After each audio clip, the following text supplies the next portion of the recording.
तहरीक जवानान Pakistan Karachi division ने petroleum मसनूआत में हालिया जालिमाना इजाफे और गरीब दुश्मन पॉलिसियों के खिलाफ एक भरपूर एहतजाजी मुजाहरा मुनाकिद किया जा रहा है।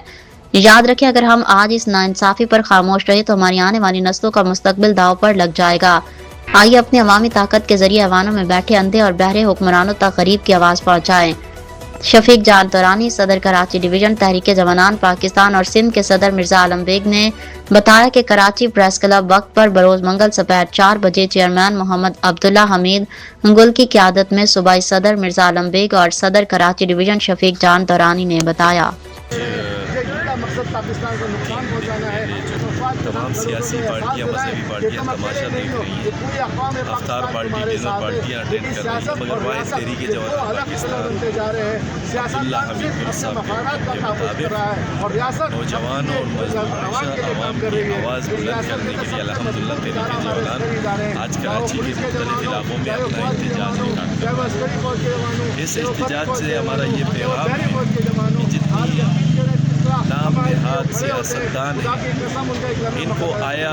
ये अंदाज़ा है कि आज आपका 15 मौजूद लोगों की बातें भी सुनी और ये हर पाकिस्तान की सोच की आवाज़ है। इस वक्त जब आवाम अपने दीगर मसाइल में घिरी हुई है, ऐसे में ये आवाम के ऊपर पेट्रोल बम गिराना, पेट्रोल बम सिर्फ पेट्रोल की हद तक महदूद नहीं रहता है, इसके जो असरात हैं वो बहुत सी चीज़ों पड़ते हैं जिससे आम आदमी की ज़िंदगी अजीरन हो जाती है। तो हमारा कहना यह है कि हुकूमत अपने शाहाना अखराजात ख़त्म करे, अपने उमरा, अपने वज़ीर और मुशीरों की तादाद कम करे, अपने लिए हासिल होने वाले वसाइल को कम करके आवाम की तकलीफ़ का एहसास करते हुए फौरी तौर पर ये पेट्रोल की कीमत बढ़ती हुई, जिससे नौजवान तबके से लेकर हर वो शख्स जिसका ज़रिए माश बहुत महदूद है, वो इस वक्त इतनी परेशानी में है कि आप आज रोडों पर निकल आएँ। और ये अरबाब इख्तियार के लिए एक तरीके से मैं समझता हूँ कि वार्निंग है कि वो समझ ले उसके ऐसे कोई भी फैसले जो अवामी मफाद के ख़िलाफ़ होंगे उसमें ना सिर्फ तहरीक जवानान पाकिस्तान बल्कि पूरे पाकिस्तान के जवान, बुज़ुर्ग, बहन, माएँ सब मिलकर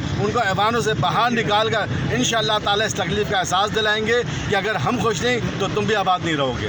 कर रहे हैं ये गुड गवर्नेंस की बात आती है और आप देख रहे हैं कि अगर हम पूरी दुनिया को छोड़ के सिर्फ हम पाकिस्तान और पाकिस्तान को छोड़ कर सूबा सिंध और बिल्कुल कराची जो मेन पाकिस्तान का माशी हब है, जहाँ से पूरे पाकिस्तान को रेवेन्यू जनरेट करके दिया जाता है, ये एक मेगा सिटी कहलाता है जिसके अंदर वसाइल होने के बजाय मसाइल की अमाजगाह बना हुआ है। आप जिस तरफ चले जाए, खा वो रोडें हों, खा वो माशी मामलात हों, हर जगह पाकिस्तान और कश्मीर के हर कारकुन की ये दरख्वास्त है कि फ़िल फौर ये फैसला वापस लें। आवाम को अगर सहूलत और सुख दे सकते हैं तो बेहतर है, नहीं तो ये पूरा मुल्क अफवाज पाकिस्तान के हाथ में दें।